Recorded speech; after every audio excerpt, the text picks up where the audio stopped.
bastante complicado poderlo vincular a un horizonte cultural o a un periodo específico, ya que no existen las tecnologías o los medios que nos permitan con certeza decir, ok, esto fue en el periodo alfarero temprano, por la cultura yeyé, o por la cultura concagua en el PIB.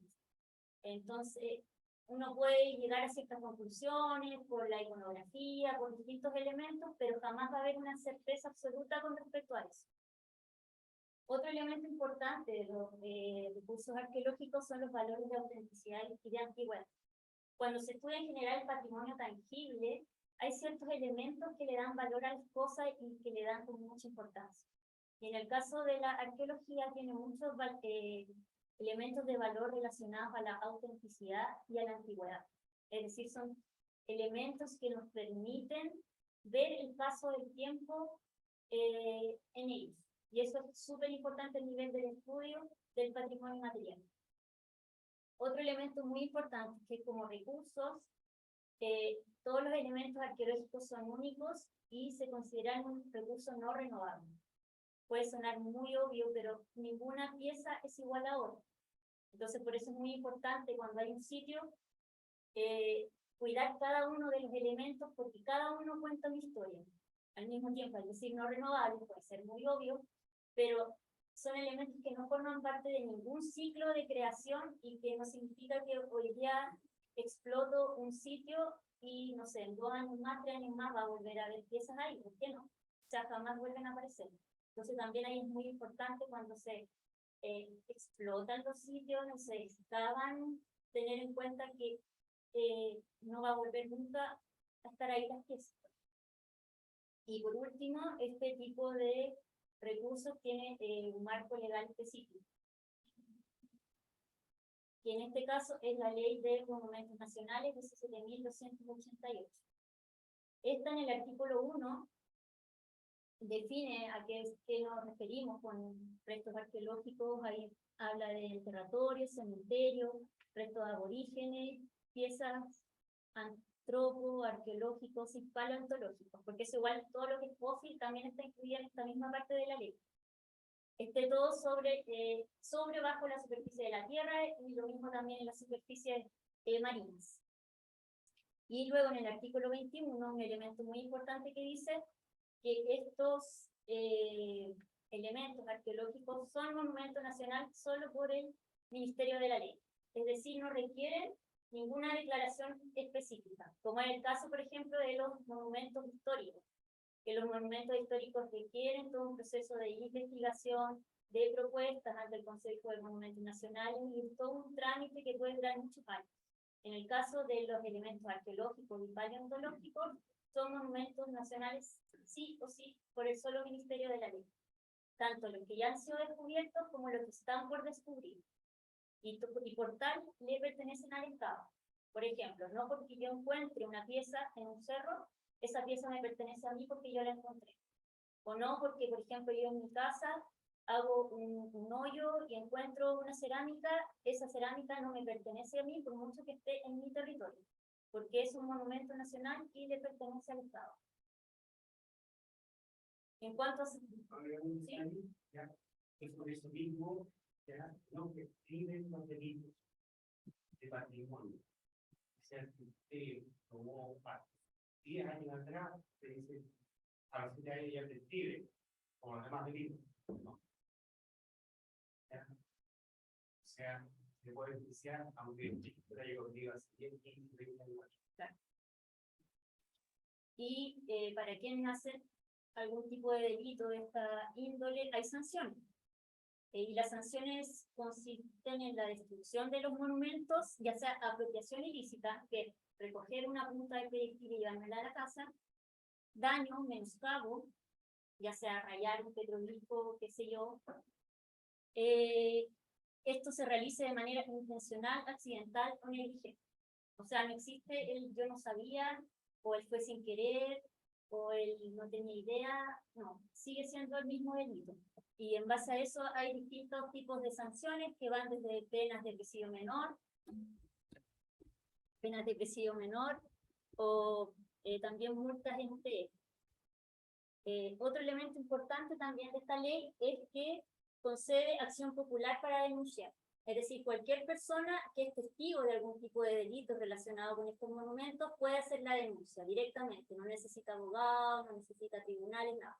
Puede ir directamente a la BIDEMA, que es la Brigada de Investigadora de Delitos contra el Medio Ambiente y el Patrimonio Cultural de la PDI. Y ellos reciben todo ese tipo de denuncias. Entonces ahora vamos a la parte de cuándo se encuentra la arqueología y el turismo.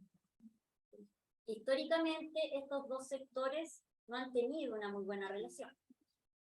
Por un lado, para la arqueología, el turismo puede ser considerado una amenaza que constantemente pone en riesgo a todos los recursos arqueológicos, y por el lado del turismo, la arqueología, los arqueólogos pueden ser considerados de cierta manera como personas que entorpecen el acceso, por ejemplo, a los sitios, la promoción, a lugares que pueden generar un atractivo turístico.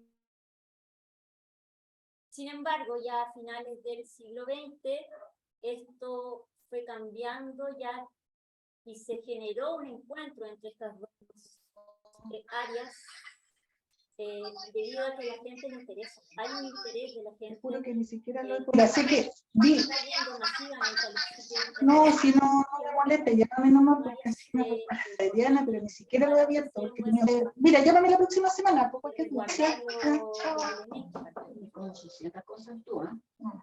Esta relación puede generar beneficios para ambas partes. En el caso de la arqueología, puede generar un beneficio educacional. Según lo que les comenté al principio, cuando hablé de la definición de arqueología, hablaba que la arqueología igual busca poner al servicio de la comunidad todo el conocimiento. Entonces, el turismo podría ser un elemento que ayuda a la arqueología a poder llegar a un número mayor de personas. Entonces, pues ahí hay un beneficio.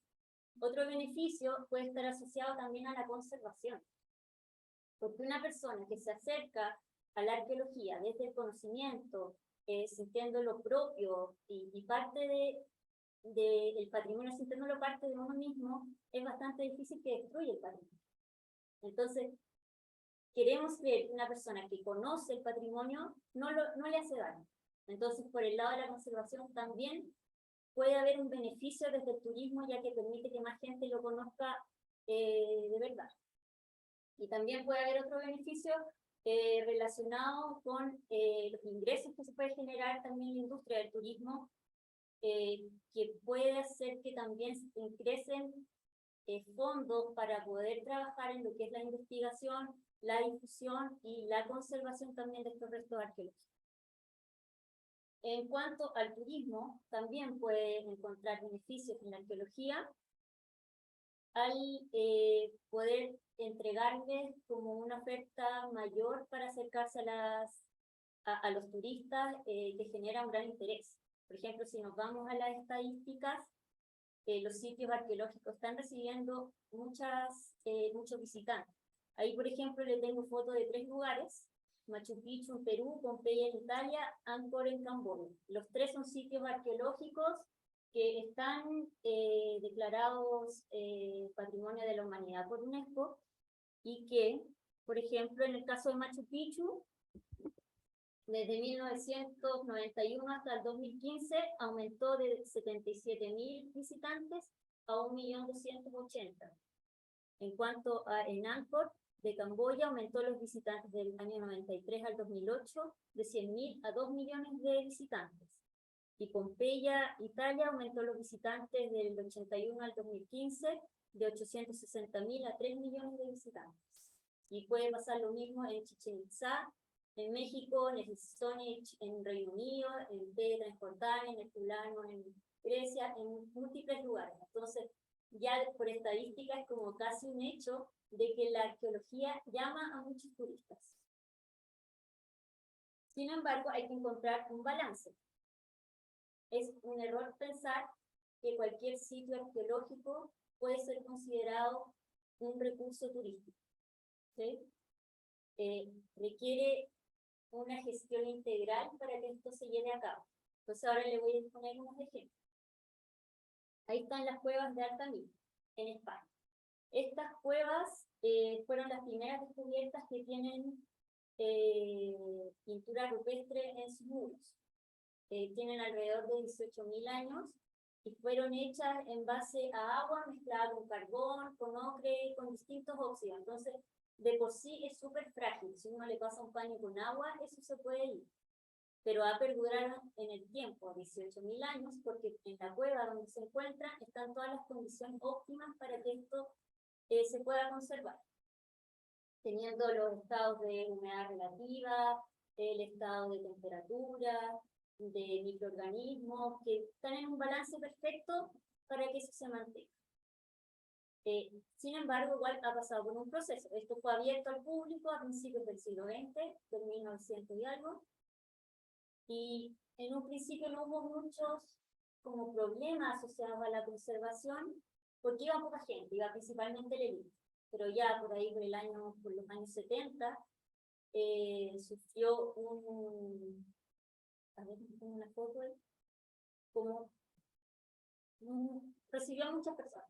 Hubo como un éxodo masivo de visitantes y ya en el año 77 descubrieron que aparecieron manchas blancas en las pinturas. Esto que decía que habían depósitos salinos, causados principalmente por la humedad que aumentaba mucho, variaba en el día y en la noche, de un día para otro.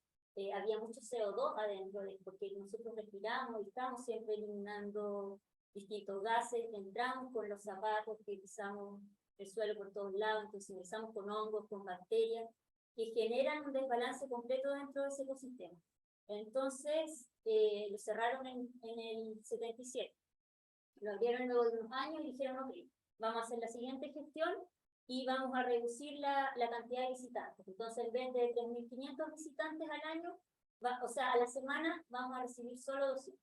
Y así estuvieron funcionando bien hasta que por ahí, por el 2002, de nuevo, manchas verdes en las pinturas, que eran microorganismos. Y ahí dijeron, ya no tenemos que hacer algo más extremo en cuanto a la conservación, pero tampoco podemos cerrarlas para el público completamente, porque es un atractivo que trae mucha gente y que permite también la educación de las personas en cuanto al patrimonio y en cuanto a la identidad. Entonces, por ejemplo, hoy en día, si se ven en el grupo de la derecha, para entrar se puede entrar de 6 personas a la semana, creo que es, generalmente por fines científicos, personas vestidas completamente tapadas, con respiradores, porque tiene que verse, porque, por ejemplo, se hacen los estudios y se dice, esas 6 personas, en 1 hora, no, en 10 minutos, cambian 0,2 grados la temperatura de la cueva. Y eso se logra recuperar luego de 2 horas que ellos se fueron. Entonces, el impacto humano es alto en estos sitios arqueológicos. Adicionalmente, ¿qué hicieron? Hicieron un museo, ahí mismo. Y en ese museo hicieron una réplica tal cual de como se ve, bastante grande, parece el original. Y de esa manera, por ejemplo, han gestionado mantener el número de visitantes, mantener el turismo en la zona, sin afectar la conservación de estos lugares. Aquí hay otro ejemplo, cuevas de Anzota, Arica.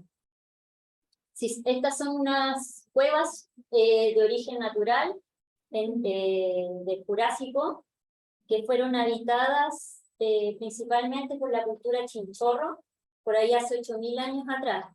Estas cuevas fueron muy importantes porque le permitieron resguardarse de las condiciones ambientales, ya que ellos vivieron ahí, y al mismo tiempo que les permitía tener una relación cercana con el mar, que era donde ellos obtenían los alimentos. En esta cueva se encontraron momias y también tienen pinturas rupestres. Sin embargo, el día de hoy lo usan así. No sé si puedo pasar la anterior. Si se fijan, ahí hay unos esfuerzos por mejorar el lugar. Están esas barandas, están esos letreros que dicen que esto es un sitio monumental. Están arriba y se ve una figura que son como unas siluetas que pretenden hacer como una forma de interpretar cómo vivía la gente en esa época. Sin embargo, toda esa gestión al parecer no es suficiente. Hoy en día esas cuevas en Arica están todas grafiteadas porque la gestión que se hizo en ese lugar no fue sostenible en el tiempo. Quizás fue como para la inauguración, no integró equipos como multidisciplinarios, no integró algo que permaneciera para siempre ahí, porque claro, es caro. Pero esos daños están ahí sin irreparables. No se pueden arreglar porque, como les dije anteriormente, si se les va a un paño con agua, se pierde toda la pintura anterior.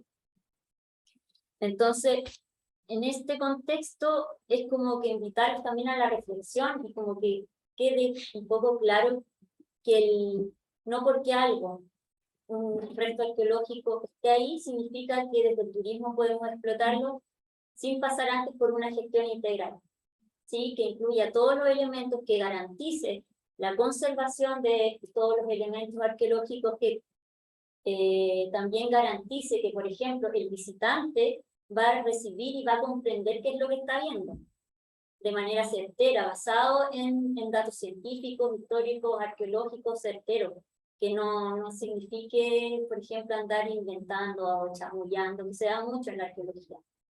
Entonces, y que también que garantice la seguridad de las personas que van a estos lugares, que garantice, por ejemplo, la sostenibilidad económica de la población que habita este lugar donde se encuentran los sitios arqueológicos, y también, por ejemplo, las comunidades vivas que están asociadas a los restos arqueológicos encontrados. Entonces, son un montón de factores los que hay que revisar antes de poder utilizar un sitio arqueológico por el turismo, ¿sí?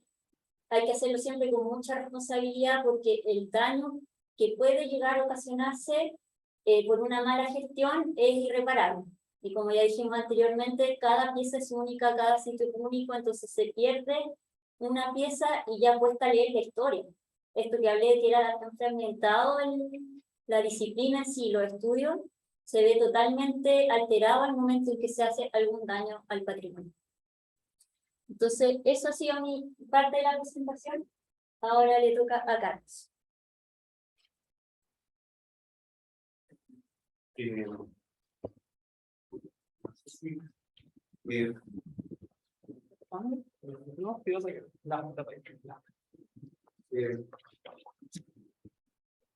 Buenas tardes a todos y todas. Ya, gracias por la invitación. Trataremos de hacer ya entretenido esto, ya, porque es bastante materia que uno podría hablar cuando me preguntaron cómo se relaciona la montaña con la arqueología, ¿no? Entonces,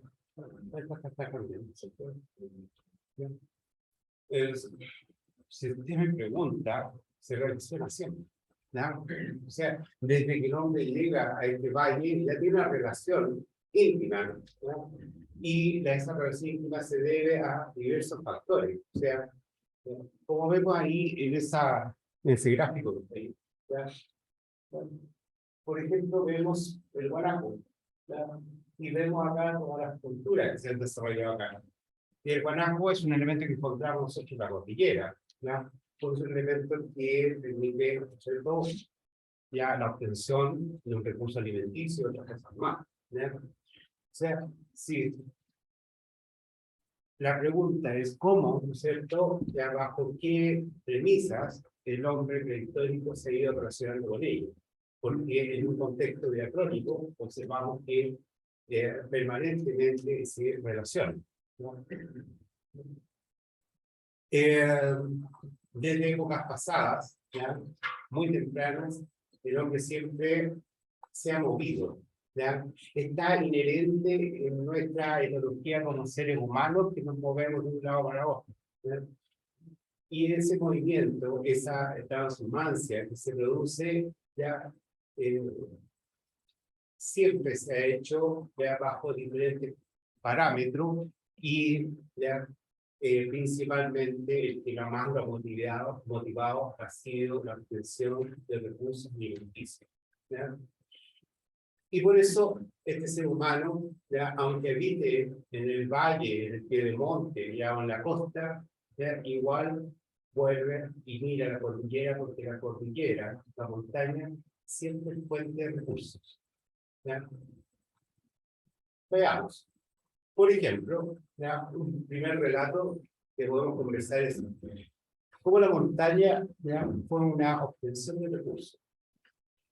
la montaña tiene muchos recursos. ¿Ya?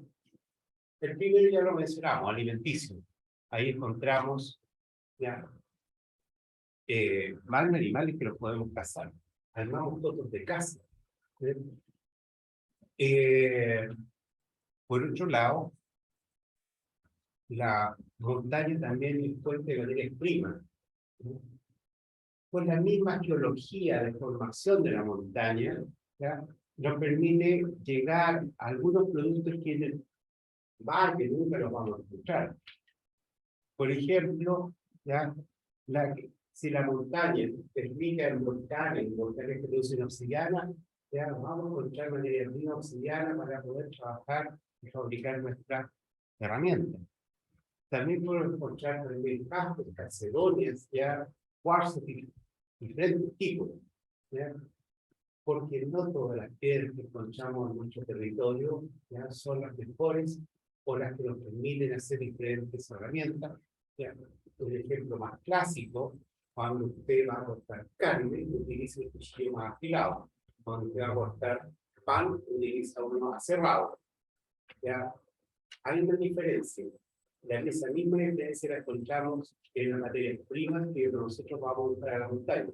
Si queremos obtener un cuchillo afilado, vamos a buscar a lo mejor caspes, obsidiana, calcedonia.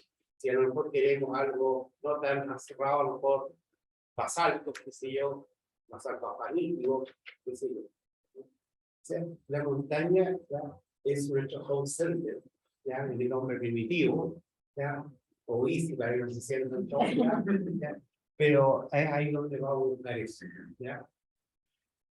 Y por eso la montaña nos permite, ya, que en el pasado las diferentes culturas hayan podido, ya, realizar diferentes elementos, ¿ya? Como herramientas líticas, como la obtención de recursos para la vestimenta, para el calzado, ¿ya? Para producir textil, ¿ya? Como también, ¿ya? Fabricar herramientas de hueso, ¿ya? Para poder también fabricar otras herramientas. O sea, ¿ya? Y eso, ya, si lo observamos desde el arcaico, ¿ya? Hasta el periodo Inca, ya vamos a encontrar esa relación. ¿Ya? Es una relación permanente. ¿Ya? También la montaña nos entrega óxidos, pinturas, nos entrega también minerales, ¿ya? Que son atractivos por su belleza. Porque no olvidemos que también el ser humano, por muy primitivo que es, también tiene sentido de estética. A veces hay gente que piensa que a lo definitivo vamos a ver que ya el aborigen no tenía ese sentido. Y se equivocan. ¿Ya? El sentido de la estética está plasmado en ello. ¿Ya? El sentido de la estética uno lo observa en los recursos que utiliza para embellecer su rostro. O más aún, cuando el mismo hombre primitivo hace una abstracción, ¿ya?, del medio ambiente y lo plasma, ¿ya?, en un dibujo. Que siempre llamo a la escuela las cuevas de Altamira. Uno cuando ve las cuevas de Altamira o ve el Guafel o Lascaux, ¿ya?, y mira eso y dice, wow, aquí hay un arte, incluso que uno podría decir, hay cosas que son como postmodernas. ¿Cómo se van notando? ¿Cómo lograron la abstracción de la figura para, ¿no es cierto?, mostrar, no sé, el movimiento? Bueno, el ser humano acá, el hombre, no sé qué, el ser humano que habitó ¿cómo se llama?, en la época prehispánica en nuestro territorio, también, ¿ya?, tuvo ese deseo, esa vanidad, ¿ya? Y por eso también fue a la montaña, que encontró ya estos óxidos de piedra y se fabricó, no sé, aros, pendientes, velas, qué sé yo. Y por eso encontramos algunos lugares que tienen características de extracción minera. Aquí mismo en Panquehue había una fundición. Y sabemos nosotros ya por datos de cronistas, que muchas minas se vienen explotando desde épocas ya prehispánicas.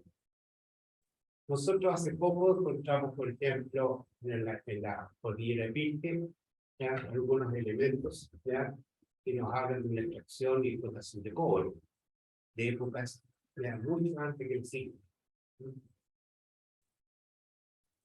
También la montaña, nunca nos debemos olvidar que es una fuente de medicinas. El ser humano, y específicamente el hombre prehispánico, digamos, nuestros aborígenes, ¿ya? Conoce las medicinas de la montaña desde época del pasado.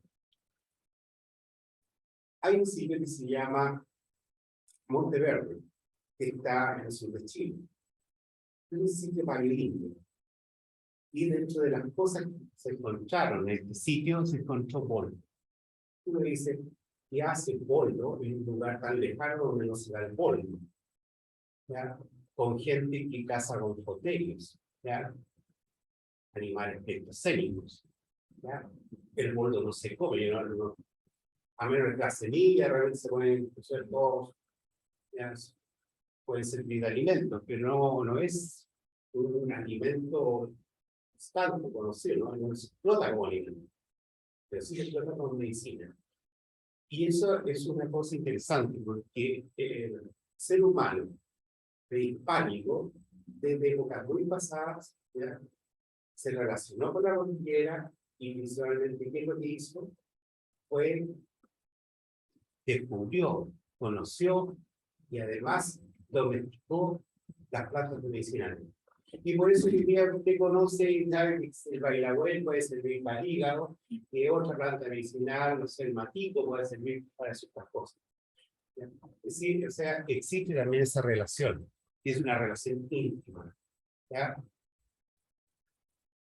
Por otro lado, ¿ya? Ya en épocas más tardías, ¿ya? También la montaña fue un recurso forrajero. Hoy día estamos creando sitios que a lo mejor tuvieron ya una importancia como explotación de ganadera en la época inca. Son teorías que las estamos resolviendo, que las estamos desarrollando, ¿ya? Pero cada día más me convence. ¿Ya? Y eso no nos llama la atención hasta el día de hoy. La gente está haciendo transhumancia en este valle de Aconcagua desde épocas muy antiguas, desde la colonia que sabemos que está llevando el ganado a hacer vegas, las veranadas. Pero ese mismo rito, ese mismo acto, ya se lo realizaba también ya el Inca. Pero el Inca iba con otra intención, con la intención de producir ganado camello. ¿Ya? Entonces, tenemos ahí otra relación, ¿ya? De la montaña, ¿ya? Y los recursos de esta red. O sea, en este caso, el forrajero. ¿Ya? Hoy día hemos detectado dos sitios, dos grandes áreas que pudieron haber servido para eso. ¿Ya? Ahí tenemos una imagen de sitios forrajeros, ¿ya? Hoy día solamente nos quedan como mudos testigos, ya algunos implicados, ya, pero implicados que mantienen un patrón que también hoy día lo observamos, ya, en la explotación de recursos en el mundo antiguo. ¿Ya?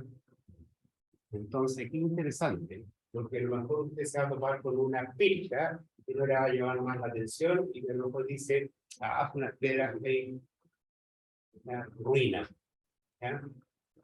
Pero esas ruinas son muy testigos, ¿ya? De una actividad antrópica, ¿ya?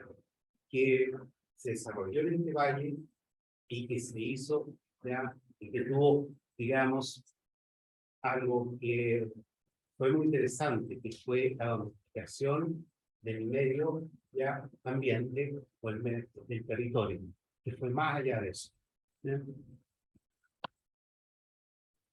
Eso los antropólogos lo conocen como neurociencia, ¿ya? la modificación del medio, ¿no? A ver, a lo mejor sí trabajo, ¿ya? Pasamos.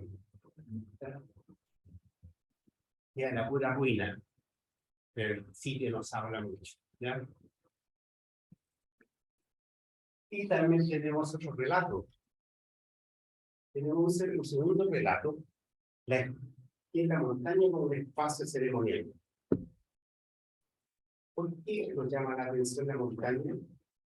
No porque somos de acá y hemos crecido con la montaña, ¿ya?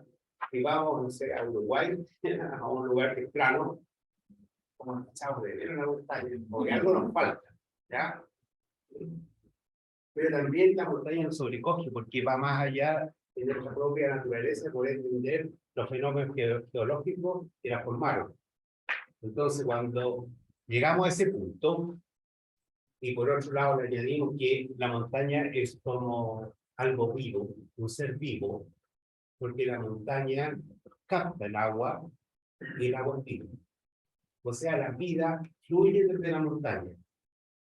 ¿Ya? Si no hay montaña, para nosotros no hay vida. Y así lo hemos conseguido, esa es la forma de pensamiento nosotros como chilenos. Nosotros sabemos si no nieva en la montaña, estamos con sequía. Pero las comunidades andinas, ¿ya? Las comunidades indígenas, ¿ya? Quizás tenían ese mayor apego. Hoy día decimos hacer un tanque ya a ver si botamos agua. ¿Ya? Ellos no. Las comunidades ya decían, bueno, hay que agradecer entonces la montaña. Entonces la montaña se transformaba en un espacio de ceremonia. Un espacio tan grande de ceremonia que incluso se llegaron a hacer sacrificios en torno a la montaña.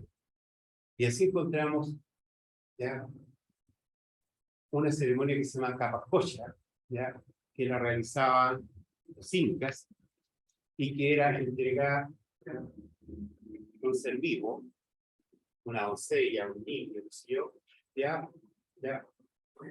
a esta montaña, como ellos lo llamaban, Alapu tutelar. Un dato interesante, ¿ya? Es que en Recuay, en Perú, un cronista ya menciona y dice, y aquí hay una doncella, ¿ya? Que se llama Tango, ¿ya? Y que está destinada a ser sacrificada en Chile. Y la pregunta es, ¿por qué en Chile? Nosotros tenemos una montaña fantástica desde el punto de vista ceremonial, un valle fantástico, ¿ya? ¿Y saben por qué es fantástico? Porque si yo les digo, la tercera huaca más importante de los incas, ¿ya? Después del Cancha, después de Pachacama, ¿ya? Venían a Aconcagua. Aconcagua es un templo que está hoy en Raxi, ¿ya? Casi el límite de Perú-Bolivia, ¿ya? Pero ¿por qué se llama Aconcagua? Y cosa curiosa, el monte más alto que nosotros existe en todo este continente se llama Aconcagua, y en el valle lleva su nombre. No es un nombre que está dado al azar, es parte también de la modificación del medio por parte del Inca, es parte de la más, ¿ya? Un elemento simbólico, ¿ya? En este medio. Y así, la montaña del Cerro Aconcagua tiene una momia. El plomo tiene otra, Yuya y Yaco tiene otra. Y podemos seguir el espíritu, el ambato, ¿ya? El toro, los nevados Chucha, ¿ya? Y nombrar muchos nevados, ¿ya? Donde encontramos esta capacocha. Pero a veces, ¿ya? Es como nos sucede a nosotros, ¿ya? A veces queremos, ¿no es cierto?, rendirle homenaje a una persona, a veces tenemos los recursos y le podemos llevar muchos regalos, y hacer una fiesta, hacer, ¿ya? Pero a veces los recursos no nos alcanzan, entonces solamente podemos entregar algunas cosas pequeñas. Y así también tenemos ya cerros más pequeños, donde hacemos ceremonias más pequeñas, donde entregamos otros elementos más pequeños, ¿ya? Y, y aquellos cerros muy altos, donde también yo no puedo llegar, ¿ya? Los incas del pueblo se han lanzado. Y por eso a veces a los pies de las montañas encontramos cosas que dicen, ¿qué haces acá? Que no fue lanzado, ya, así. Y por eso también encontramos montañas pequeñas acá, que tienen elementos, ¿ya?, que nos hablan de la ceremonia que ocurría en el pasado. Que a lo mejor son insignificantes para el resto, pero para un arqueólogo, ¿ya?, o para una persona que conoce la cultura andina, le va a encontrar sentido. Ahí tenemos unos elementos, ¿ya? Y por supuesto, estamos en Aconcagua. En Aconcagua yo no podía ir. Yo creo que no me habían, ¿cómo se llama?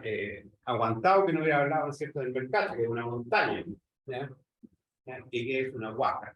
O sea, ¿qué más, ya, de significar a una montaña como un elemento netamente ceremonial religioso? O sea, darle la connotación de algo simbólico, ¿ya? El Cerro Mercacha, ya, hasta el nombre, ya, lo dice. Y si no me cree, lean los estipadores de idolatría en el Perú, José Pablo de Arriaga y muchos otros, ya, que busca el significado Mercacha. Y ahí va a decir, son los patrones, los abogados, los que cuidan, ya, del pueblo. Eso es una huaca, ¿ya? Y nosotros tenemos esa montaña. Somos años, ¿ya?, Aconcagua. Y el tercer relato que voy a hablar, ¿ya?, es la montaña como fuente de cultura y encuentro, ¿ya? Y empecé este relato con ese petroglifo, y lo encuentro muy significativo, ¿ya? Porque en ese petroglifo aparece un avestruz, o ñandús, ¿ya? Acá se habla ñandú, ¿no? ¿Hay aquí, no? No, ¿no es cierto? Pero al otro lado, en Argentina, en La Pampa, sí, está lleno, ¿ya? Bueno, encontramos Suri más al norte, también ahí hay aquí un individuo. ¿Qué hace un petroglifo donde se figura, ya, un Suri o ñandú, como usted quiera llamarlo, ya acá? Y la respuesta, ya, viene de manos de un viajero, ya, Richard Lombard Bowen, ¿ya? Y él dice: los indígenas de Aconcagua acostumbran ir a Argentina, ¿ya? Seguramente ahí se relacionaban con los huarpes, ¿ya? ¿Ya? Y, ¿ya?, iban a buscar plumas de avestruz y avestruz. ¿Por qué? Por bonito, ¿ya? Por decir la vanidad, no tengo esto, pero lo tiene. Pero eso nos habla también de un punto de encuentro entre, ya, distintos grupos étnicos. O sea, también la montaña no es un muro, como para muchos pueden pensar, una barrera. No, yo lo miro más como un punto de encuentro, ¿ya? Ahí tienen otro ejemplo de punto de encuentro, ¿ya? Y ahí puse, ya, una cerámica yoyeo, de acá, que fue, ¿no es cierto?, exhumada en este valle. Pero los que vemos acá, que dice Candelaria, Ciégana y Condorcuasi, son argentinas. Yo creo que si se los paso todos esos cacharros, te verían, pero son todos de la misma cultura, porque tienen un patrón en común. Claro, porque son todos emparentados, si todos la misma cosa, ¿ya? Y eso nos está demostrando, ¿ya?, cómo acá en Chile encontramos los mismos rasgos que en Argentina, y eso está mostrando que hay un constante, ya, encuentro, relación, ya, entre los pueblos de Argentina y los pueblos de Aconcagua, ¿ya? Entonces, no es un muro. Aquí hay otro ejemplo también, ¿ya? Ahí sí. Ya. Aquí hay otro ejemplo también bastante interesante. Ahí estamos viendo unas puntas de proyectil en el, ya, acá hacia la izquierda, dice el toro, y acá dice los morrillos. Uno es Argentina, el otro es en Chile. Si yo le pongo la tecnología lítica del toro y otro sitio que se llama engorda, y le coloco ahí ya ¿cómo se llama?, la industria lítica de los morrillos, ¿ya? Y de otros sitios más, usted se daría cuenta que es exactamente lo mismo, ¿ya? No hay ninguna diferencia, ¿ya? Estamos hablando como 7.000 años atrás. O sea, hace más de 7.000 años, ya el ser humano que habitaba acá, para ellos la cordillera también era un espacio de encuentro. Pero de todo lo que uno puede hablar en arqueología y la montaña, acá en Aconcagua, yo creo que lo más conspicuo, ¿ya? Es el Capañán, ¿ya? ¿Por qué el Capañán? El Capañán es el camino del Inca. El tramo que yo voy a mencionar ahora, hace un par de años atrás,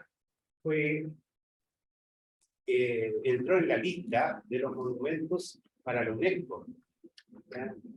Lamentablemente no quedó dentro, y sigue los cambios, ¿ya? No quedó dentro de la lista que debía haber estado, ¿ya? Pero eso no significa que no sea importante, significa simplemente que no tenemos ya población viva, ya que venga desde la época, no sé, que se construyeron ya estos elementos que forman el Capañán. Solamente eso.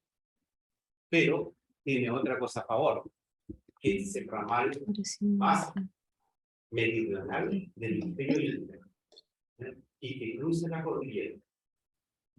Así como en Pasto, que es el ramal más septentrional del Imperio Inca en Colombia, acá tenemos el más meridional. ¿Ya? Y nos referimos a este ramal, ¿ya? Que reúne ciertos elementos del tramo San Miguelo, ¿ya? Y por supuesto elementos de chilenos. Aquí los elementos chilenos que nosotros hemos identificado, ¿ya? Y que son interesantes también para el turismo. Cabe mencionar, ¿ya? Que en Argentina muchos de estos sitios ya los han trabajado turísticamente, han elaborado plataformas para que la gente turista se acerque y pueda mirar en su dimensión y lo mire desde un lugar en que no genere daño, ¿ya? Y al sitio, ¿ya? Por ejemplo, el sitio de los ranchillos. Y acá nosotros tenemos elementos como un tambillo, que el tambillo de la Calavera, el tambillo, el tambo de agua, el tambo Salto Soldado. Aquí hay cosas interesantes. Cada uno de estos tambos tiene su propia identidad. Y como tiene su propia identidad, también tiene su propia particularidad que lo hace interesante. Por ejemplo, el tambo de la Calavera es el tambo más alto que hay dentro de este tramo. Porque el que le sigue es el tambo de las cuevas, que está en el ranchillo, ¿ya? Pero está más bajo en altura. Por lo tanto, es el sitio más alto Inca del Capañán de este tramo, ¿ya? Por su parte, Ojos de Agua es un sitio interesante porque es un sitio que demuestra que ahí también se hicieron actos ceremoniales, ¿ya? O sea, hay una vinculación del sitio no solamente al camino, ¿ya? Sino que también con ceremonias que se desarrollaron seguramente a estos cerros, como puede ser el Cerro La Parra, ¿ya? El Cerro Cabeza Inca. Hoy día nomás estaba mirando yo una prospección que hizo Luis Cornejo en Juncal, me pareció muy interesante, ¿ya? Y me hace más pensar sobre lo que él ahí escribe, ¿ya? Sobre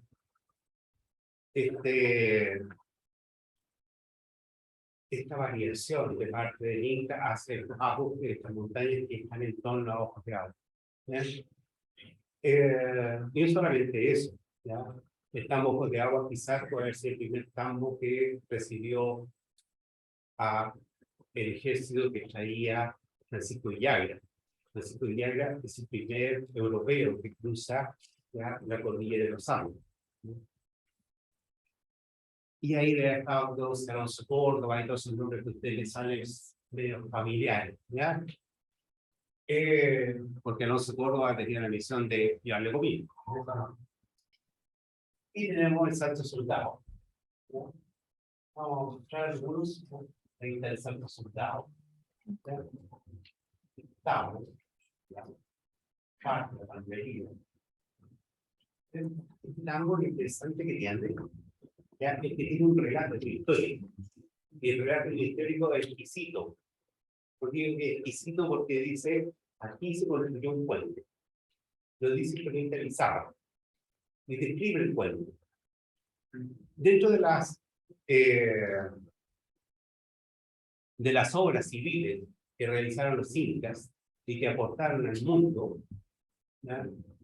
Yo creo que una de las más destacables es la ingeniería de los puentes colgantes. Hoy día no existiría un Golden Gate, un puente en el Bósforo, en Turquía. Ninguno de estos puentes colgantes que hoy día conocemos, o los que están sobre el río Hudson, qué sé yo, si los incas no habían empleado la tecnología. Y los incas pusieron uno acá, el Santo Soldado. Uno parecido a lo que es eso en Perú, del Estado por acá. Eso también está mostrando otra cosa más. ¿Ya? Hoy en día nadie hace una ingeniería civil en un lugar, sino el lugar es importante.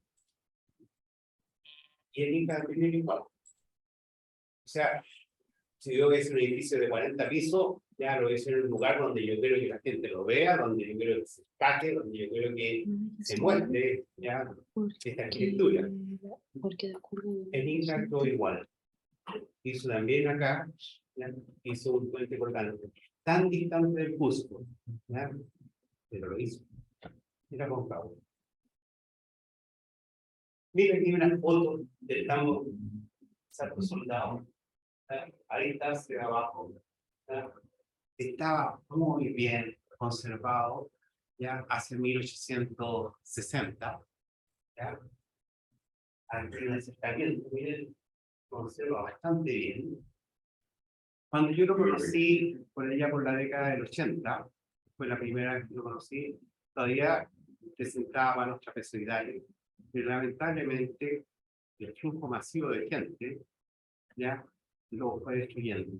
Y vuelvo, y me recuerdo las palabras de Pamela sobre lo importante que es cuidar un sitio arqueológico, ¿no? Porque esa destrucción ya no vuelve.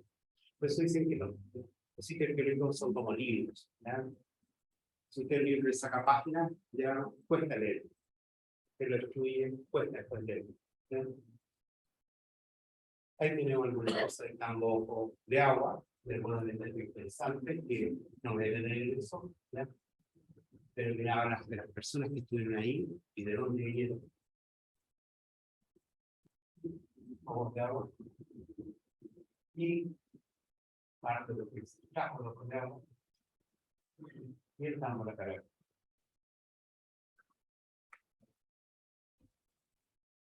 Bueno, he querido mostrar algunos elementos arqueológicos que pueden tener un interés turístico y que se relacionan con la montaña.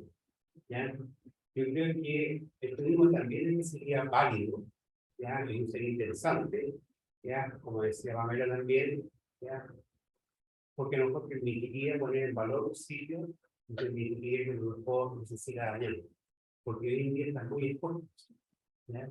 Al banderismo. Bueno, quiero agradecer la invitación, ya creo que lo hemos aprendido mucho más de lo que era. Y eso. Gracias.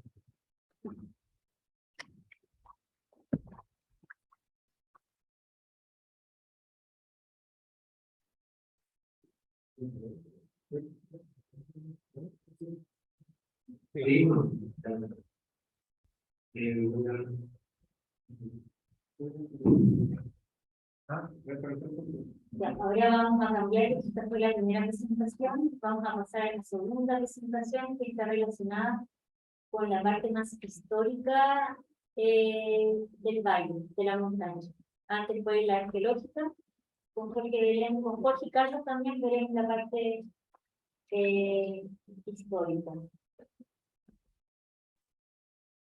También será como articulada a través de relatos que pueden ser potencialmente importantes para el turismo.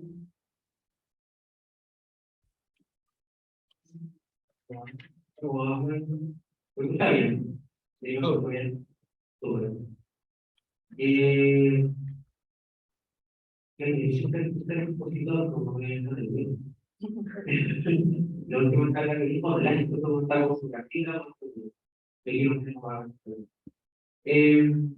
pero venimos a hablar de dos eventos patrimoniales que están vinculados a la montaña, que se considere absolutamente relevante para el turismo del país. ¿Esta es verdad, no? Ah, esta es la sí.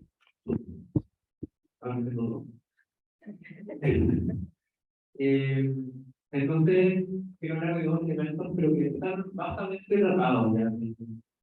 Por el tiempo que quiero basarme o algo mismo corto. Entonces, no creo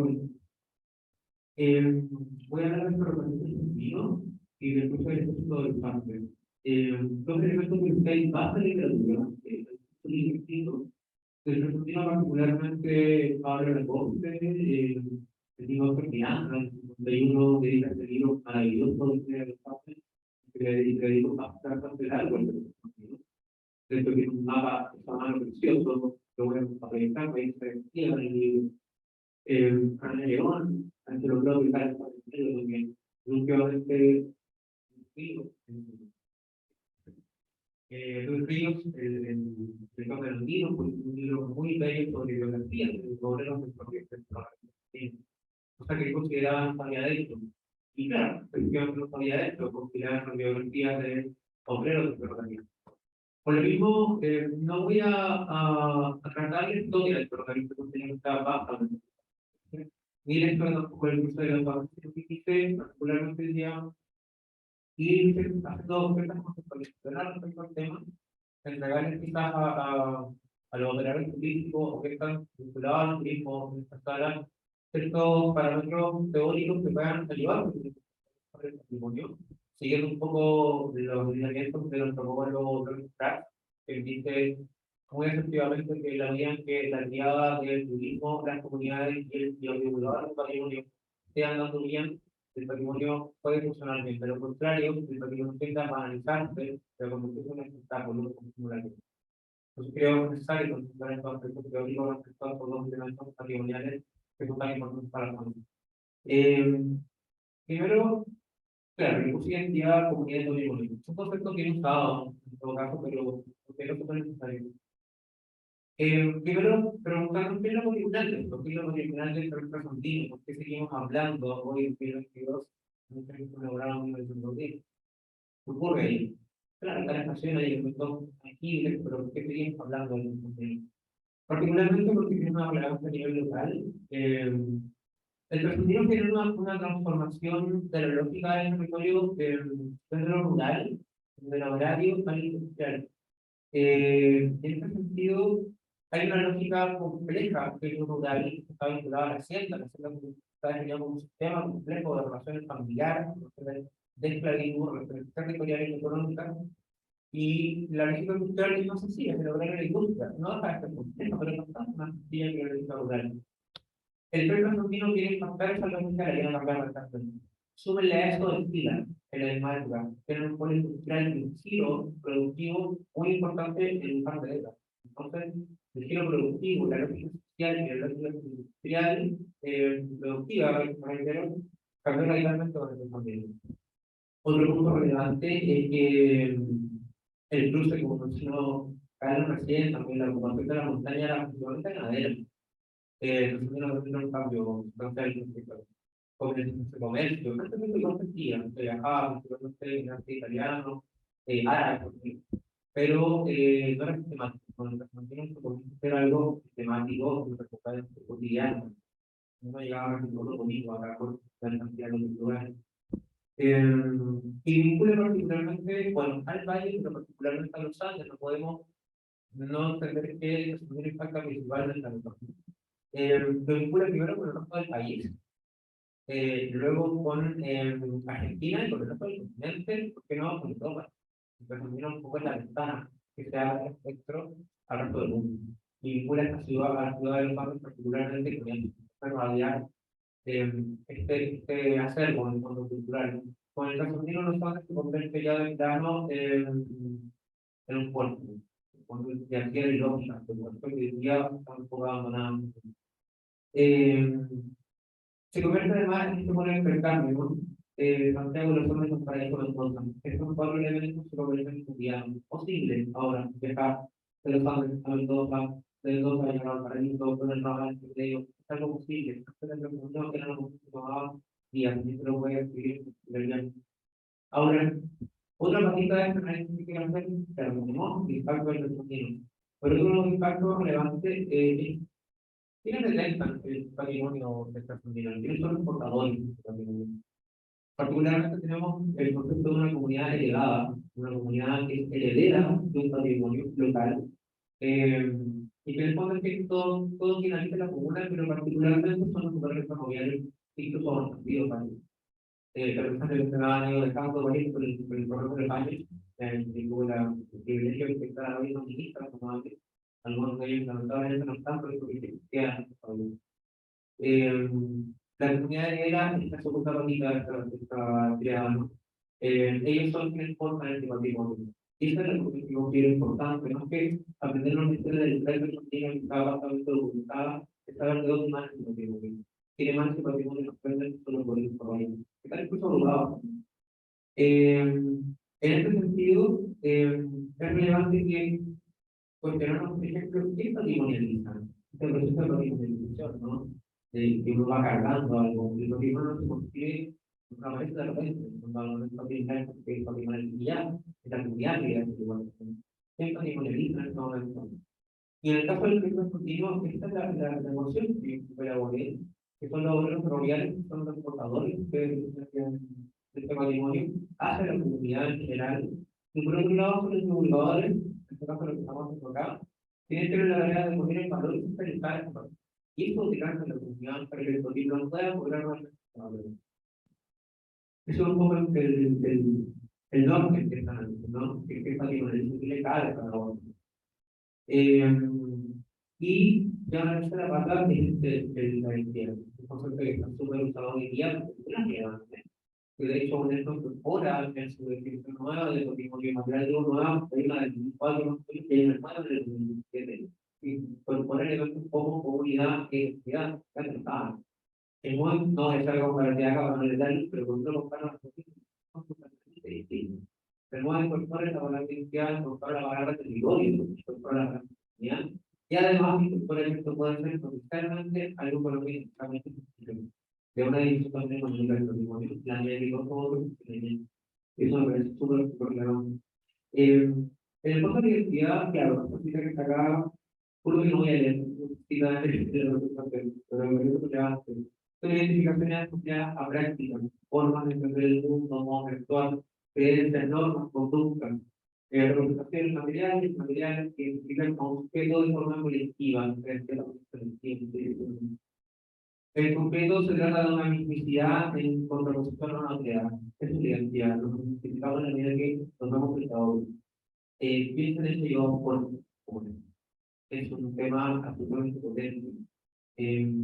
No es saludo, por ejemplo, lo que tiene, solamente el objetivo de combinación. Bueno, tenemos que decirlo. El continuado se convierte en una.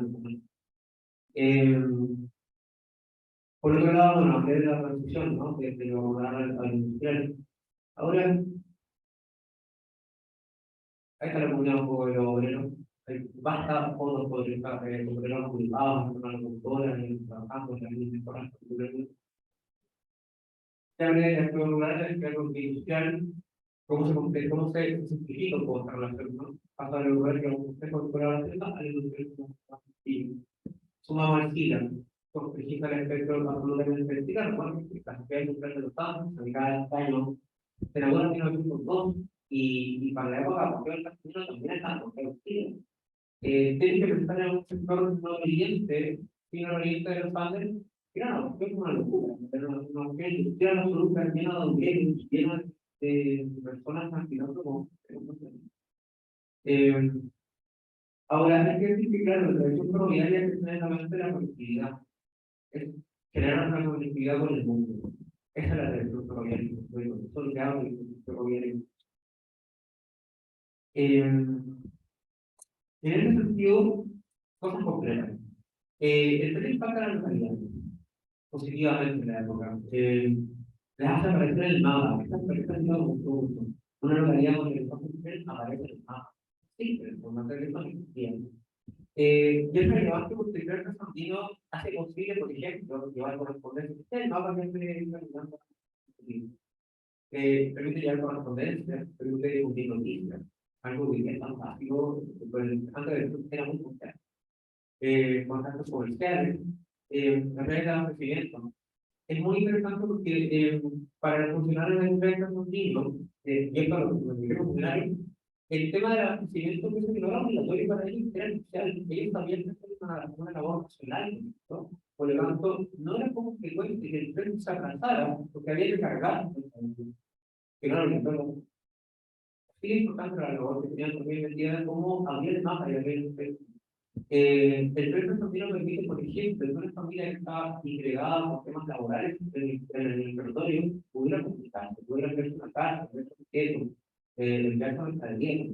Entonces, si no me espectro, ya no tenía ningún y las estaciones de Transmilenio que salían con varias, cuando habían paradas de estaciones, paradas de más pequeñas, pero permite, por ejemplo, el movimiento de personas que vienen constantemente se mueven personas y aumenta el valor del local. En una estación había un aumento del total de personas que estaban circundante sustancial. Se invertían en empresas, llegaban a invertir ahí, y el desarrollo productivo debía ser superficial. Todo eso por instalar en el economía también. Ahora, bueno, está la volvereda, muy importante. Hay que ver, por ejemplo, que una patrimonio de muchas definiciones, una que me gusta particularmente este conjunto de símbolos sagrados que condensan y cargan ejecutivamente, para que no hay. Finalmente, el patrimonio es un sistema de cómo codificamos el mundo y cómo valoramos el mundo. Y el pasado, las comunidades, como decíamos, son las que van definiendo y van definiendo determinadas también por la memoria. Y la medida que la memoria son las que rodean, ellos van definiendo el patrimonio. Entonces, ¿cuál es la relevancia del concreto? Que ya le dije algunos puntos.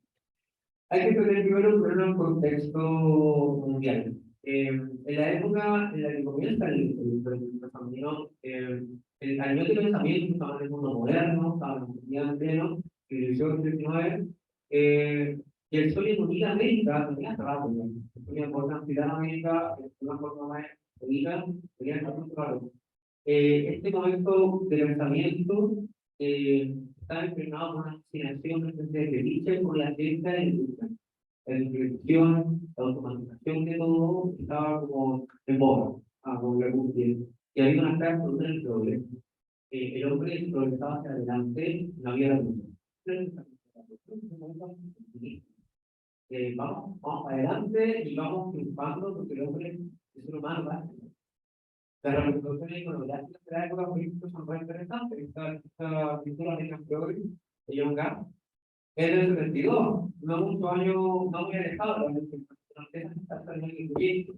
y si ven, por ejemplo, se ve esta mujer que lleva en su mano la carta del traidor. Es un libro que es de educación, lleva las líneas de Pérez, de las contando, abajo les van los pioneros, y atrás es un programa. Símbolo de estas representaciones iconográficas también mostraban como culturales, estaban metidos externos. Y por supuesto que a nivel de orgánico, el tren era el símbolo del ferrocarril condensaba todo el carril filosófico incluso que estaba en la época del Europa nacional. La comunicación cordillerana, con Carlos de las Arroas también, que y luego el señor del Rey, pero con algunos datos que es relevante sobre el cruce de este. Tomamos varias jornadas en el 4 días. Un tramo inicial de los Andes a Juncal, partida de la madrugada, hasta el final del día, hasta el otro día de Juncal a Puerto Inca, al otro día de Puerto Inca a Uspallata. En los primeros momentos ahí se llegaba a Villavicencio, un pequeño biolio, en donde había entregas, se podía pedir importe para que nos provocar desde el entonces. Bueno, muy importante. Se hacía generalmente en arroz de mula. Quienes tenían más dinero podían usar paletón, que se buscaban como pechados, más comunidades, era bastante más confortable que lo hagan en mula. Sin embargo, los pescas están sacrificados. Pero ya que la celda había que tener intereses muy ustedes con una avance muy interesante. Piensen pasar de eso a un viaje que haga unas 12 horas en el carro, más cómodo, más guardado, que para ustedes para poder comer, para poder beber, que puedan ver la comida, ya no como una especie, sino como un paisaje que podemos observar. Pero no 20 años, entonces, terminamos de una forma bastante virtuosa la tecnología del contenido. Antes de eso, de hecho, que ustedes verán notar que el todo el libro tiene una cita que es muy interesante, porque indica mucho el estado del camino. Estaba descuidado, tan malo el camino que veía de Santa Rosa de los Andes y Mendoza, cuando usted estaba en el camino. Pero eso no es un prototipo, un poco demasiado años alejado, porque el resto mundial que están. El camino ya estaba bastante descuidado. Entonces, el cruce ya estaba haciendo una reducción demasiado incómoda. Ahora, bueno, ese es el dato más sencillo, yo creo que es el dato más importante. Bastante 4 días a 11 horas. El caso un día no, porque no rápido, andaba cerca de 10 o 11 kilómetros por hora. Pero la comunidad era bastante mejor que la comunidad. Eso es muy relevante. Sobre la capacidad de carga, que algo que es interesante de esta entre 1991 y cuando se hace el tramo de Argentina, en 1934, se trasladan 2.500.000 pasajeros y 1 millón de toneladas de carga.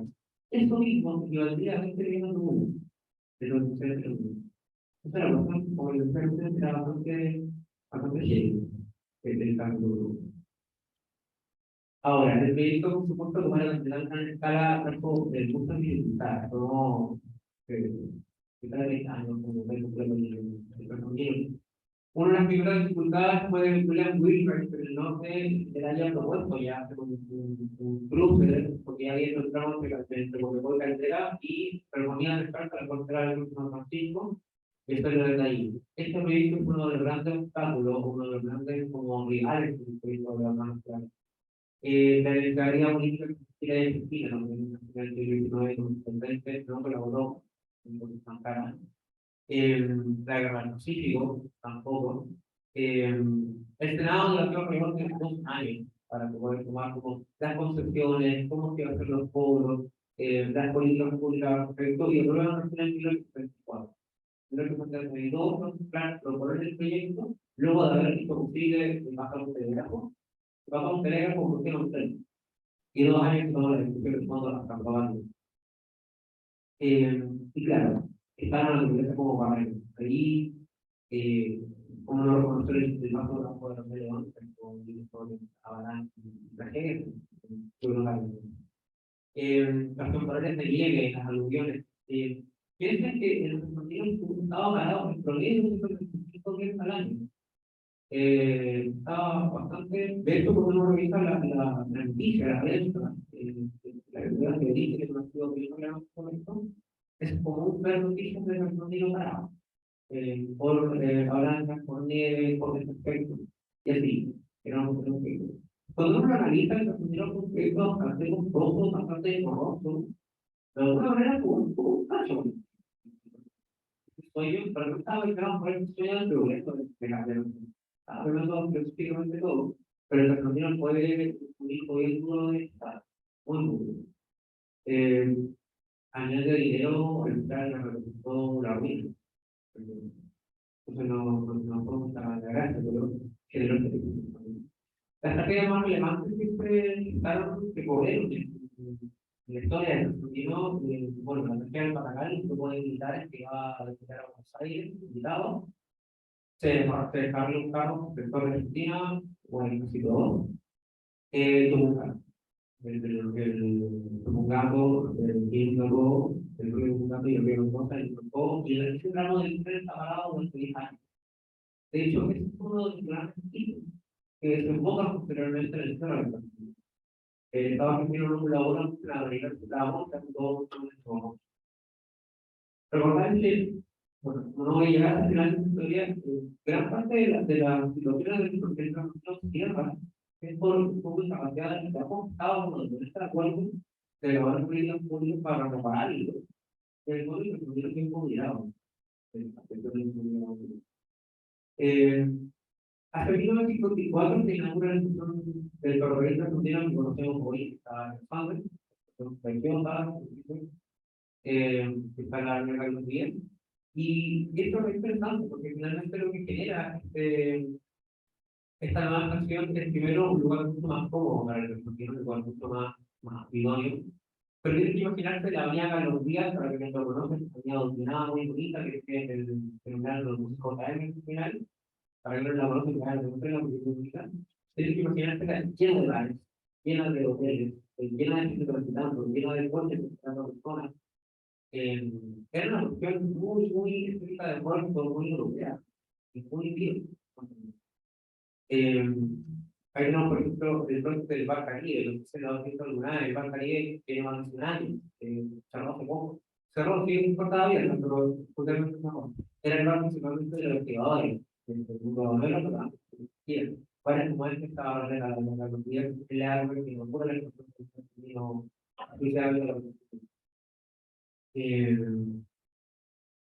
esta cita es muy decidora, la vez por los medios, pero no quiero mencionar. Los otros tenían más accidentales, hoteles, restaurantes, puentes de soda, que las calles actuales de esta ciudad basó su desarrollo inicial en la calidad del puerto terrestre que le dio el ferrocarril. Esto también ha cambiado también todo el equilibrio productivo, porque giro y ese puerto de resto poco queda, cuando está reglamento cultural, también un poco cambiando. Ahora, las dinámicas sociales que nos son parte del patrimonio intangible más relevante de nuestro mundo.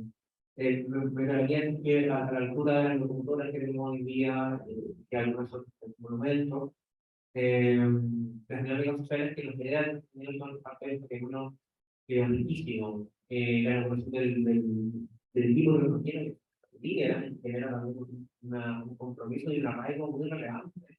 Que le gusta la barra de reconocimiento que sigue yendo a la vez y va al estadio cada semana. Eso es una parte.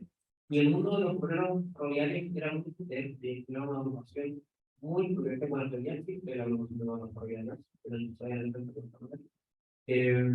pero efectivamente celebraciones de Navidad, tienen un hospital especialmente para ellos, hacia la ciudad de la Argentina, y el varón tiene un hospital más sofisticado para tener más grave, toda la captura, ¿no? Si tú eres obrero del argentino, tenías derecho que por lo menos uno de tus hijos automáticamente empezara a trabajar, vivienda, seguridad, pero que tiene una industria para que contaban, para que preocupaban, porque generaba un ecosistema industrial de comunidad muy potente que sería la cultura. Por eso, como que no lo recuerdan con tanto como chico al entendido, porque la industria es muy buena, y después cuando tenemos un punto de comer, estamos hablando de los barrios participados, porque también estamos hablando de los barrios, entonces, pero era una cuestión muy potente. Con el argentino también la montaña es más comillas amigables, en el fondo, de turismo, se potencia, en el 67 se hace el mundial de esquí, el Portillo, se hacen los hoteles, el Río Blanco, va viendo el efecto.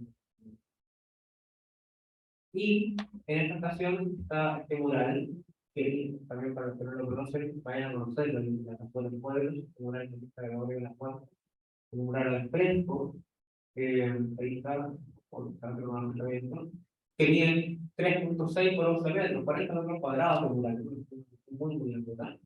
Y luego más o menos ¿por qué hablo de este mural en particular vinculado con este cuando está la estación, que es parte de una política pública de la época de Termocel, que se invita también la Serena, se invita también la construcción, y el Luis Guerrero del Piano, que es el arquitecto, también se invita a la Serena. Y por concurso público, creo que la fuente gana y va a ser percepción moral. Ahora, ¿cuál es lo simbólico que poner y lo construido como un patrimonio a nivel imaginario? No solamente por eso, sino que lo que va representando son las líneas narrativas. Por ejemplo, tenemos ahí esta velocidad lineal que la considera que tiene como algo grande personaje de la independencia de la construcción de la institución. De San Martín, O'Higgins, Balmaceda, Manuel Rodríguez, Don Enrique, Hola Alemán, Domingo Sarmiento, Pedro Guillermo, miles de personajes de las naciones mezcladas en esta columna vertebral particular de Moreno. Y arriba la mano del auto del vaso chileno, no se la mano. Nada, las representaciones aquí, Pedro Valdía con Malonco, San Martín firmando la Acta de Independencia, la Casa de Tucumán, que es al final se ven un poco estos actos, un poco que representan lo que era la evolucionar los procesos, el moral articulado social. Y hacia abajo de la estructura mural uno ve como la industria, ¿no? Como la ciencia que representaba la industria y esta familia que está abajo, el papá está ahí, es un retrato del que era director de ferrocarriles del Estado, porque era él dirigía ferrocarriles del Estado y él es quien en el fondo llama al gobierno de esta política de las murales. Es un homenaje que le hacen al que era contigo del mundo. Y hacia el final, esto no me puede hablar de lo el cruce del ejército del Estado. Al final del mural, acá, el cruce del ejército, esta columna gigante los 5.000 hombres que han construido la cordillera. Ahora, sobre el cruce del ejército en particular, no me voy a extender demasiado, porque solamente decir todas las cosas relevantes a nivel del patrimonio. Primero que se articula primero aprendía un trabajo instrumento sobre el tema de la artista Ursúa, del antiguo Centro de Investigación del Patrimonio, ha escrito hasta la universidad, donde el ejército de libertad es un momento. Pero hay una monumentalidad importante, bastante, que se llegaba en el valle, que conmemora, que va un poco articulando un circuito, porque es un turístico también, un momento que es un por rato, porque es una ruta bien interesante. Bueno, el pueblo de Chile, y esta primera columna en el fondo, pero también es relevante cuando uno va mencionando estos monumentos que van testimoniando el impulso de tomar el proceso, ¿no? Se genera esta comunidad, en el fondo, comunidad imaginada. Cada monumental genera una comunidad imaginada de varias instancias, porque en el fondo es una comunidad en la que no todos nos conocemos, pero tenemos estos imaginarios comunes, todo de áreas comunes. Este grupo no genera un poco eso. Sin embargo, esta sacralización de la memoria, esta historia, esta historia de estos personajes, un poco lo que hace es como invisible, está buscando los personajes que estuvieron ahí. En varios textos, por ejemplo, habla de los esclavos afrodescendientes, los olvidados de las partes, de las muertes, y que la promesa de libertad participan de este cruce. Si lo que es validado, que era parte del ejército realista, que está en Chacabuco, la nación chilena, un poco olvidada también para hacer esta batalla. Son prácticamente discursos que se olvidan un poco, no levantan sobre el proceso, ¿no? Y un poco el día esta historia más de abajo. Solamente algunos datos del curso que me parecen muy interesantes. Primero, esta cita de Martín en una carta que mandaba un día antes a un amigo. Lo que no me deja dormir no es la posición que puede hacer el enemigo, sino lo que puede hacer los ingresos montes. Tenemos que ir a la cordillera de los camiones. Bueno. Y luego en el tiempo me falta toda la plata ahí y la salud humana, pero así vamos tirando a la reunión. Y luego relevante, incluso pensando uno preparado en San Martín del Cruce, hasta con varios caciques indígenas, esta cita es una bonita, porque en el fondo es como que así les comunica a los caciques. He creído también deben tener un parlamento general con los líderes frecuentes, el dos terceros, primero, que me permitan el paso por tierra, y segundo, el que auxilie el ejército con ganados, caballadas y demás que esté a su alcance a los presos o cambios particulares. No, pero no, no respeto con lo que se pobre es por la parte que sirve para el cifra, que son personas interesantes que hablamos del histórico, 6.000 hombres, 10.000 mulas, 1.600 caballos, comida para 2 relubenes, cañones y municiones, no prácticamente se cruce con toda la cantidad de gente y peso. Hay que decir también que el cruce del ejército de los Andes y el ejército de los Montiel, de hilo crucial. Claro, se hablaba antiguamente de una gran sorpresa, el cruce del ejército de una sorpresa, la corona sabía que iban a estar, pero no sé cuántos, los condes, de hecho, al mismo tiempo que cruzan las construcciones, cruzan la construcción en el norte, cruzan en el centro, o en el sur, para empezar un poco, para que pase lo que hay esa información de Chile, en el fondo. Un ataque muy planificado, que la corona bien sabía que tenía un secreto, lo cual es también más rico de entender. ¿Cuál es el patrimonio del cruce? Bueno, para los monumentos y también claro de patrimonio material que se pone un poco olvidado por el oficial. Por ejemplo, la figura comunitaria. El cruce, los circuitos y la ayuda de los amigos y los pacianos. Justo está ahí el gran espía del ejército de los Andes, el gran está ahí en San Martín espera, él va a ver como saludo, el pedagogo de la militar, decir información en la edad que lo ese tipo de patrimonio es muy relevante y lo estoy posicionando. Es muy bueno que haya levantado porque los secretarios para hacer más trabajo. Y nada, lo que les decía recién, la definición de patrimonio inmaterial que involucra el tema de la comunidad, el sentimiento de decía, la continuidad, y pagar de fondo una buena gestión económica también. No se la pone de manera realmente. Y nada, quiero cerrar un poquito con estas imágenes de los modelos propietarios de la comunidad de Jaime Carvajal, aquí, Javier Pasapadas del pueblo argentino.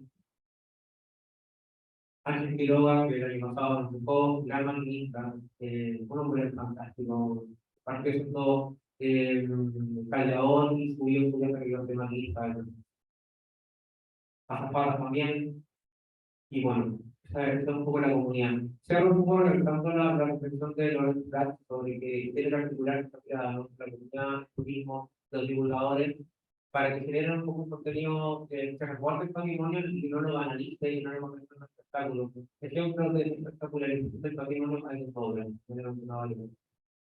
muchas gracias.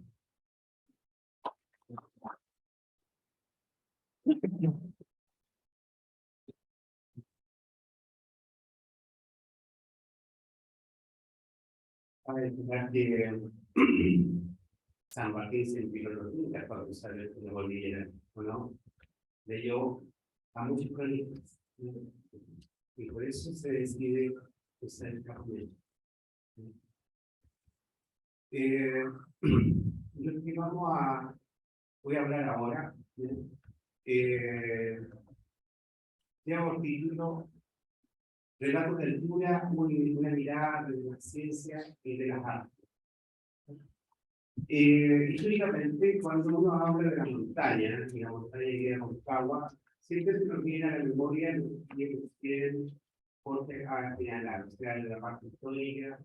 Lo primero es el cruce San Martín, ya, el ferrocarril transmitido como grande y ya. Pero también hay más hijos. Ahí puse, ¿qué le ha sentido un lugar? ¿Ya? Cómo uno percibe un lugar, cómo es un lugar para uno de significancia. ¿Ya? Bueno, podríamos hablar boca y hora, ¿no es cierto? Y recordar, o sea, el moro humano llega, pero lo que voy a señalar es que en gran parte lo que le ha sentido en lugares a veces es por la pasada del ser humano. ¿Ya? Y el ser humano llegó a un lugar, a un territorio, ¿ya? Y ahí estuvo algo de. Por ejemplo, si yo les digo, este vaso, ¿ya? Es un vaso, ¿ya? No tiene más, sentido que está hecho respecto del sílice del vaso. Este vaso, ¿ya? Se tuvo en sus manos, no sé, San Martín. Oh, decir, cuidado, no se le haya quebrado. Cobró sentido el vaso, porque usted lo anexó a algo humano. Entonces vamos a hablar relatos, ¿ya? De personas que pasaron por este valle, que pasaron por la cordillera, a ver si a ustedes les ha sentido traer su memoria, ¿ya? O mayor significancia con la cordillera. Empecemos por la ciencia, porque yo digo que la cordillera es una fuente de inspiración para la ciencia y para las artes, ¿ya? Entonces vamos a empezar por la ciencia. El primer relato. El relato es una expedición, la primera expedición española. Recordemos que ingleses y franceses ya le tenían un ojo tan grande en América del Sur, ya iba a ser de Chile, o sea, ellos, y también los holandeses. Ya, casi fuimos los chilenos holandeses, casi fuimos franceses y casi fuimos ingleses. Ya, fuimos a punto. ¿Ya? Por eso ellos se preocuparon entonces de mandar expediciones. Expediciones entre comillas le vamos a llamar ya científicas de naturalistas, ¿ya? Entre comillas. ¿Ya? Y porque digo entre comillas, por el fondo también son piratas. Vienen a saquear el territorio. ¿Ya? Usted va a decir, no, si la expedición de Bockelman era científica, el ministro de naturaleza. Sí, quería ver qué podía ocupar para explotar. ¿Ya? Y para robarnos a los españoles. Ese era el trasfondo. O sea, de aquí gano yo aquí. Como frase. Entonces, ya por ahí pasaron muchas expediciones de naturalistas, Dampier, por ejemplo, Royer, ya, Bugenbach, ya, Jane Cook, ya, Roger Dean, qué sé yo, ya. Pero viene España, entonces se preocupa y dice, estamos quedando allá, ¿qué hacemos? ¿No? Andemos una expedición científica y mandan la mejor expedición científica y para eso contratan a un italiano, Alejandro Manspino. Él viene ya, y se apela también con dibujantes, botánicos. ¿Ya? Hay varios botánicos, hay también gente entendida en los minerales, hay gente que entiende sobre zoología, ¿ya? ¿Por qué? España dice, tenemos que saber qué tenemos allá en nuestra América, antes que lleguen nuestros amigos ingleses y franceses y lo descubran.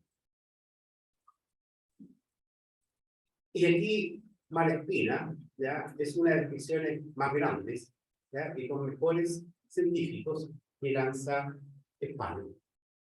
Malespina, junto con él, vienen botánicos Brunet, por ejemplo, Antonio Bauzá, Bauzá, si la memoria no me falla, ¿ya? Brunet hace un lindo dibujo del copino, uno de los dibujos más antiguos del copino. ¿Ya? Y hay dos más, ¿ya? Uno es Espinosa, a ver si de memoria, sí, José Espinosa y Felipe Bauzá. Esos dos, nada menos que tienen la misión de venir a conocer este paso del cordillerano de aquí, de los Andes, ¿ya? De un payán. Y se pegan el viaje y se viene también con entre ellos también viene un pintor, Brambilla, otro italiano, ¿ya? Y nos deja algunas imágenes, como por ejemplo, que estamos viendo ahí, es una casucha que dice de estas casuchas que hizo Ambrosio Gil, la casucha ya, de la curva.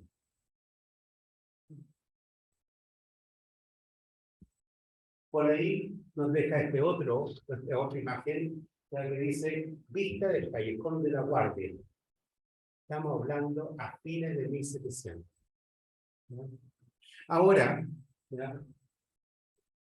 Interesante saber que en nuestro territorio, ya aquí estuvo presente la expedición de Alejandro Malespina. Junto con él también llega aquí un gran sabio, un Einstein de la época, que es Tadeusz Hanke.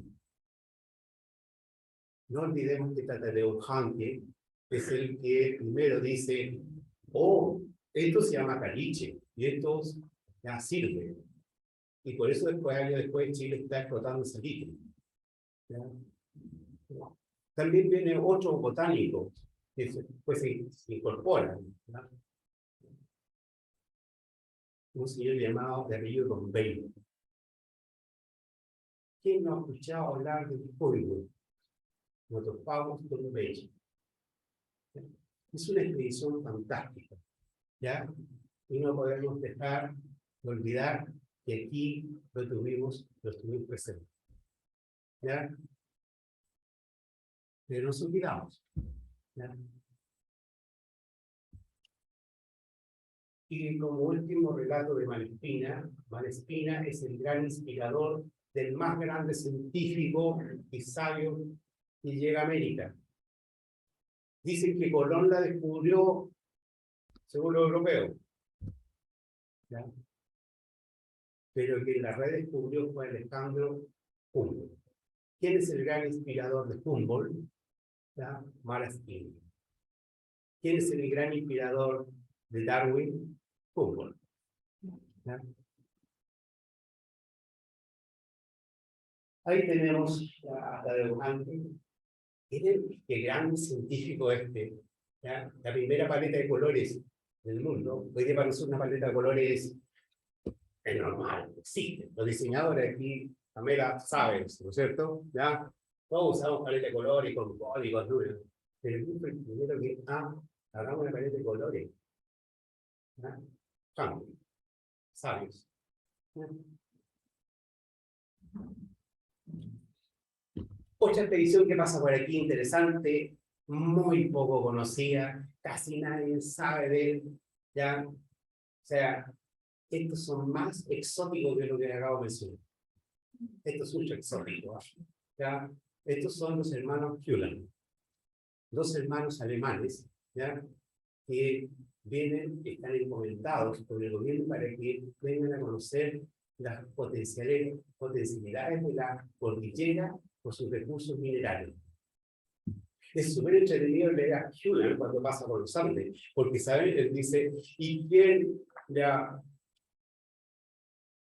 es el fundador de la ciudad de Santa Rosa de los Andes? Y no menciona a Ambrosio Higgins, menciona a otra persona.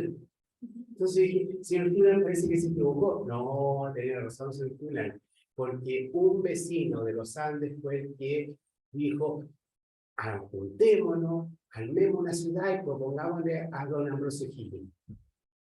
A él menciona. ¿Ya?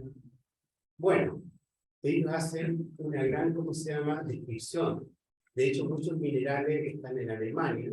Ellos recorren no solamente Chile, recorren gran parte del norte de Chile y después se van a Bolivia y Perú. ¿Ya? Pero estuvieron aquí y estuvieron en nuestra cordillera. Algunos de los minerales que se encuentran en Europa.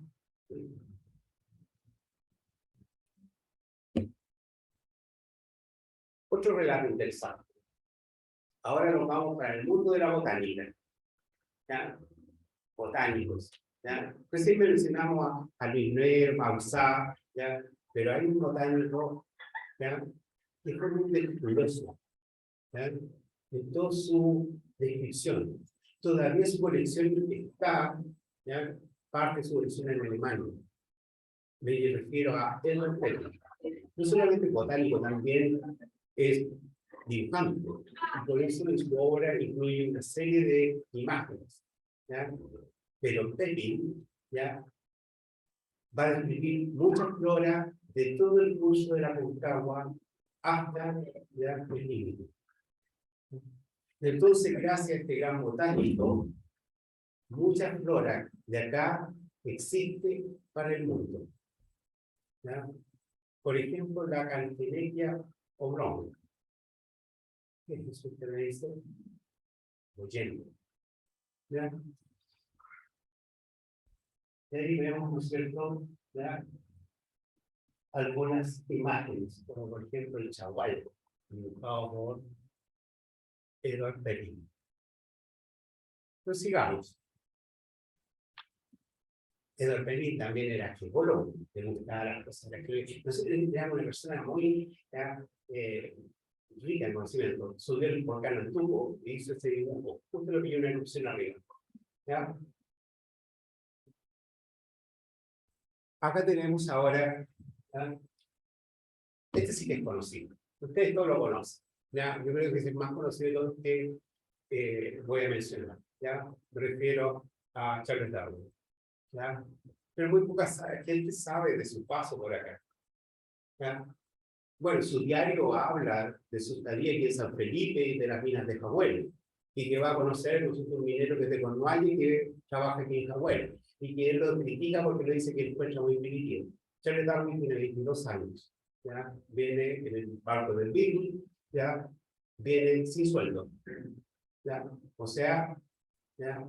A nadie le paga por el viaje, solamente ya percibe rancho. Pero su tutor, su mentor, Owen, le dice, anda, acuérdate la idea que tenemos en idea de evolución. Y es aquí, en Chile, donde Darwin, después de un terremoto en Concepción, es cuando se le prende la ampolleta, ¿ya? Y dice, sí, la teoría de la evolución existe. Y cuando llega a Galápagos, la desarrolla. ¿Y qué hace aquí Darwin? Darwin también cruza la cordillera, pero ¿qué anda buscando Darwin? Busca nada menos que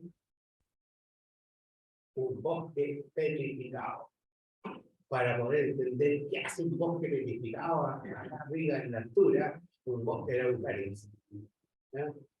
Busca fósiles para poder entender qué pasó ya con la geología de la Tierra.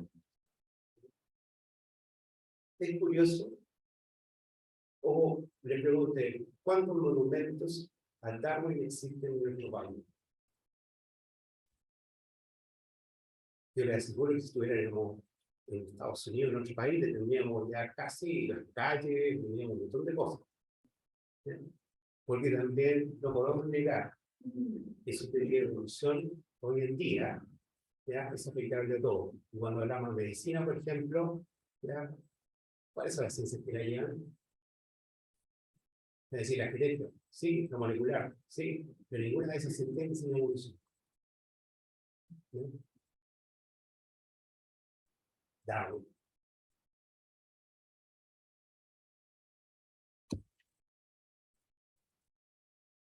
Creo que este es el penúltimo relato. ¿Ya?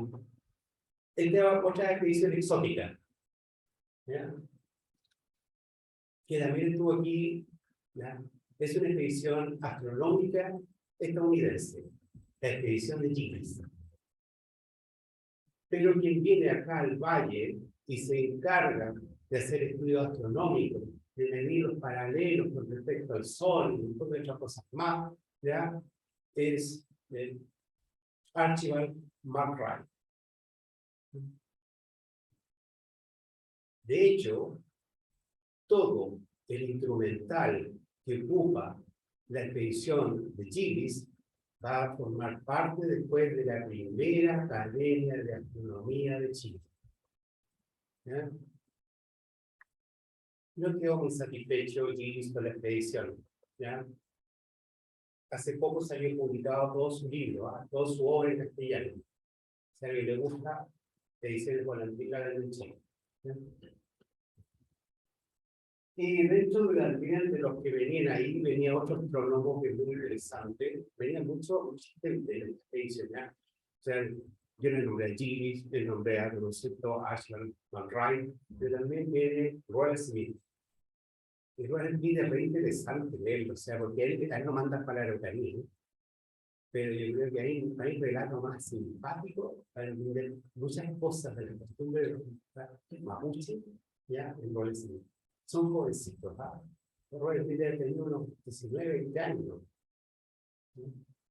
Ahora, esta es una expedición astronómica naval, ¿ya? Y todos son, ¿ya? Militares, por lo tanto, militares, ¿ya? Salvo Roy Smith. ¿Sí? Hay algunos de los dibujos, ¿ya? Hay otra cosa interesante.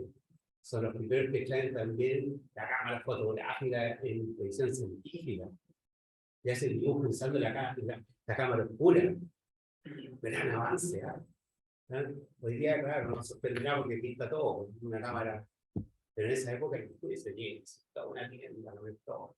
Y ahí hacían después los grabados. Pisi. ¿Ah? Amador Pisi. Miren, ese dibujo de que es acuarela. De ahí es Puente el Rey. ¿Ya? Ahí podemos ver detalles como la cordillera, el Columquén, a mano derecha. ¿Ya? Pero Piscis, ¿ya? Piscis es uno de los, se dice que es uno de los que del siglo XIX ha escrito la mejor geografía de América. Está encomendado, le dijeron a este italiano, usted escriba lo mejor que hay sobre geografía chilena. Y así lo hace, lo toma muy a pecho. ¿Ya? Tan a pecho que se relaciona con Domeico, con otros más, y lleva una obra fantástica. Tiene múltiples acuarelas, es un gran pintor, además. Acuarelas preciosas, ¿ya? Ahí tiene una, pero también aquí tenemos otra, que es el Monte Aconcagua y la cordillera de Aconcagua, así se llama incluso la obra, y en su relato dice que lo hace desde Cabo. ¿No? Y en las artes, ¿ya? Dejemos atrás los científicos, ¿ya?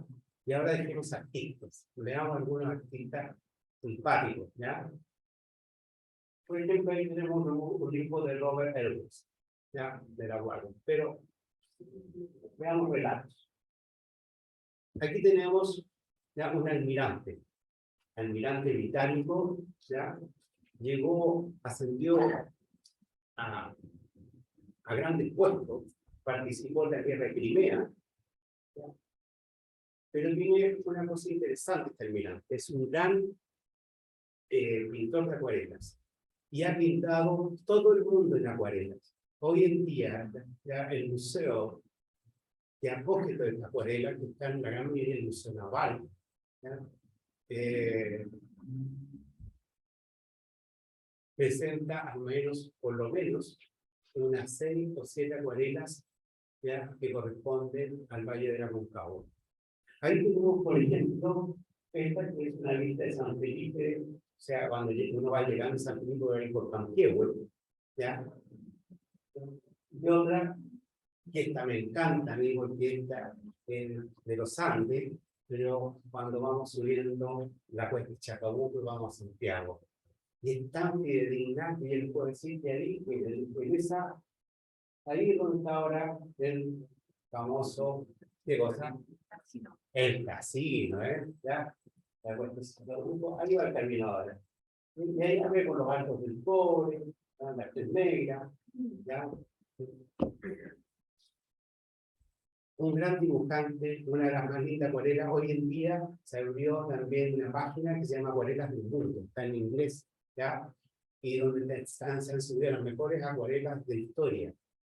Y adivinen cuáles son las primeras que resaltan. Manche. ¿Ya?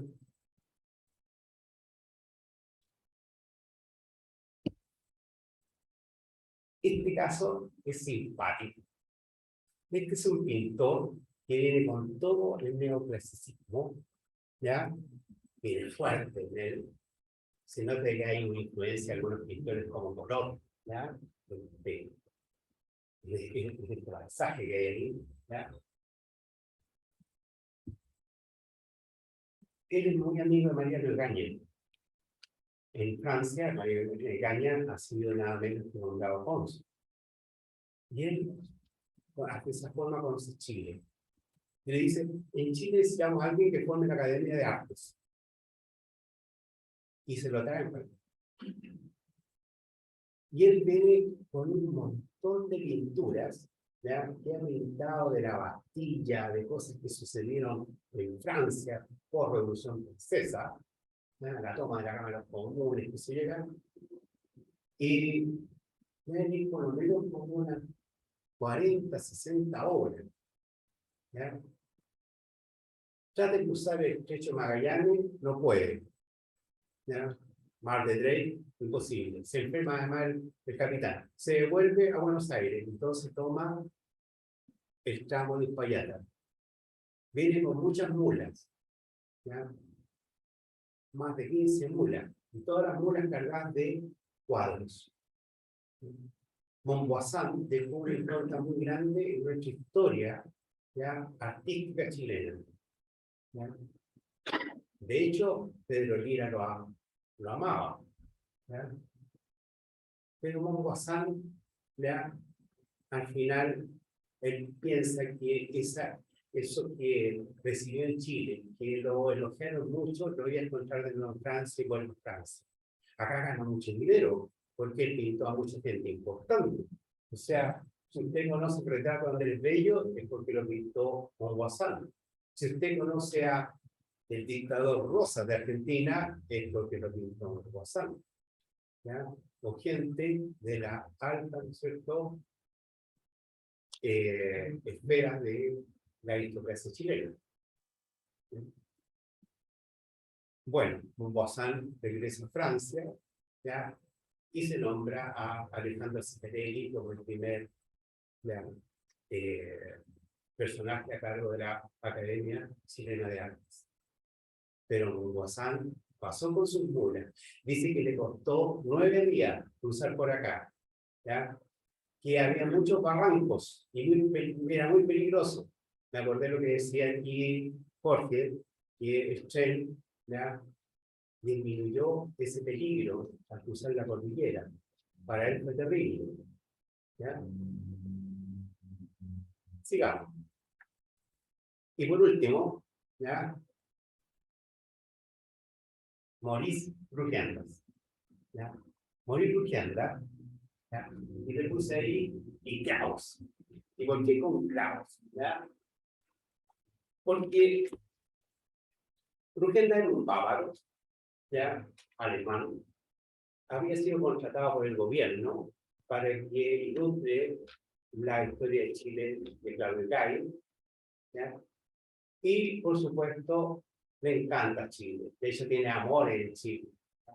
Y tiene amores que son muy entretenidos. O sea, yo los invito a leer. Yo creo que las cartas más apasionadas han sido escritas ahí. Léase nomás, ¿no es cierto?, Cartas apasionadas, ya, de Rugiendas con Carmen Arregada.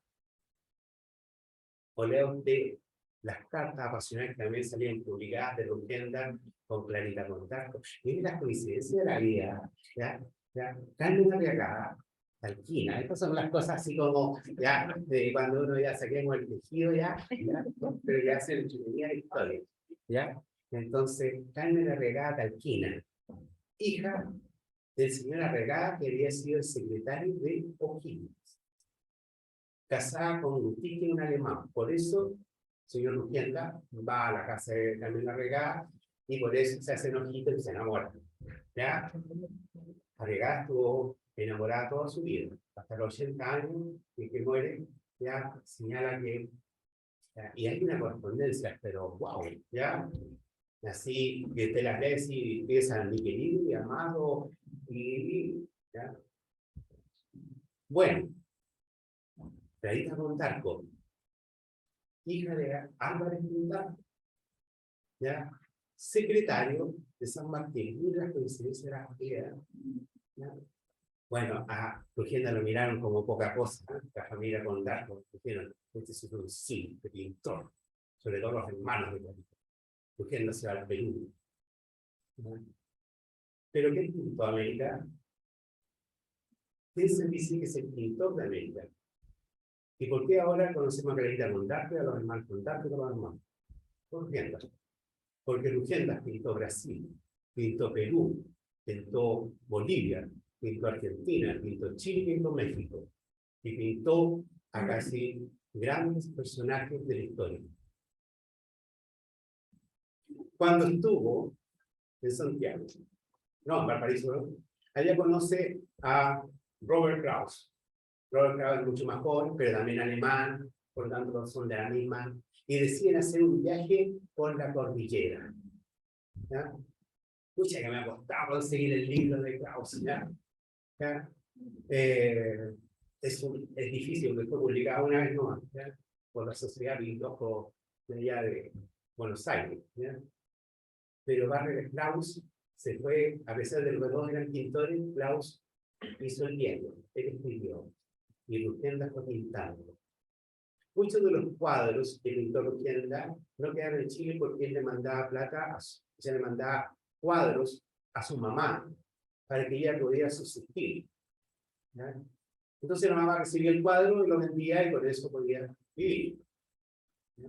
Por eso el 80% de la obra de Luquenda está en el Museo de Múnich.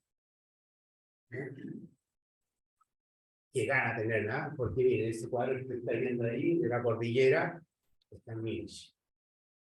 ¿Ya? Miren estos bocetos, ¿ya? Uno es, aquí está hoy en día los Libertadores, el complejo aduanero, ¿ya? Aquí tenemos otro, ¿ya? Este es de las calaveras y después de las cuevas, ¿ya? Ahora yo puse esto nomás, pero podría haber puesto muchos más, ¿ya? Aquí tenemos otro, ¿ya? De las cuevas, ¿ya? Qué interesante. Hay unos dibujos que se dan, unas pinturas que dan ganas de ir, subir la cordillera, pararse y mirar la pintura y mirar el cerro. ¿Y por qué no hacerlo? ¿Por qué no hacer ese turismo? ¿Y por qué no llevar a la gente y decirle, mire, aquí en este mismo lugar estuvo Maurice Luquendas, ¿ya? Pintando este cuadro que ahora es Múnich? Y llevarlo al recorrido que hizo. Bueno, ¿ya? Espero que estos relatos de la cordillera y las artes de la ciencia les haya gustado, les haya sido su agrado. Quisimos mostrar algo más distinto, no lo típico de la historia, ¿ya? Sino que también nos lleva a una reflexión, ¿ya? Y antes de terminar aquí mis palabras, quiero yo agradecer la oportunidad que nos dio la Corpo, ¿ya? La invitación que nos hizo Luis, ¿ya? Y también quiero agradecer aquí a Pamela, porque hoy día es su día de su cumpleaños, ya está significando su día por estar acá, ¿ya? Listo, muchas gracias.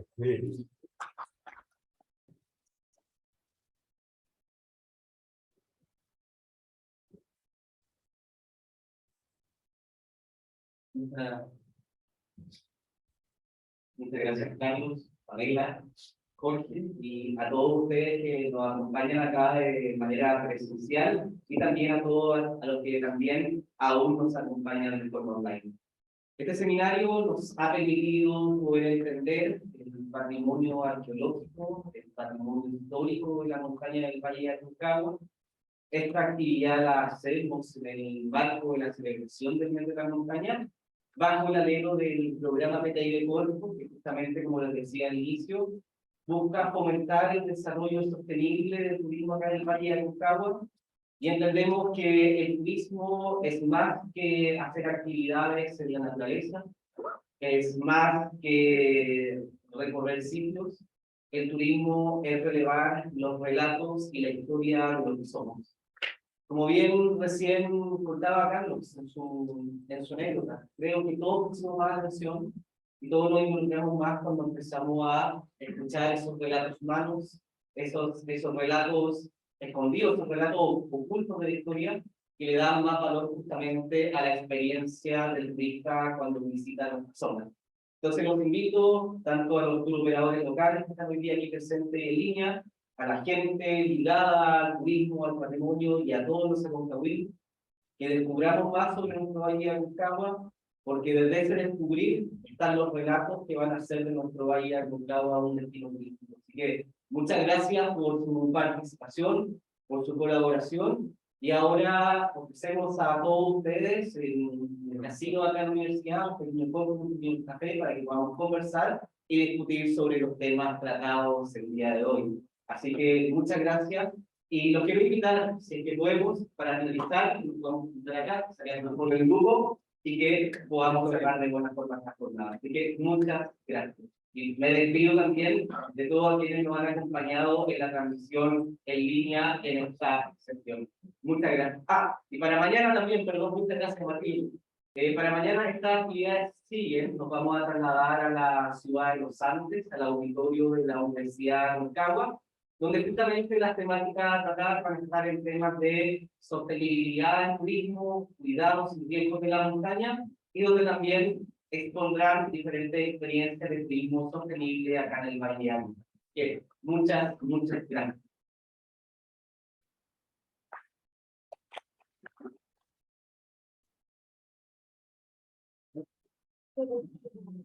Ya, por favor, una poquita de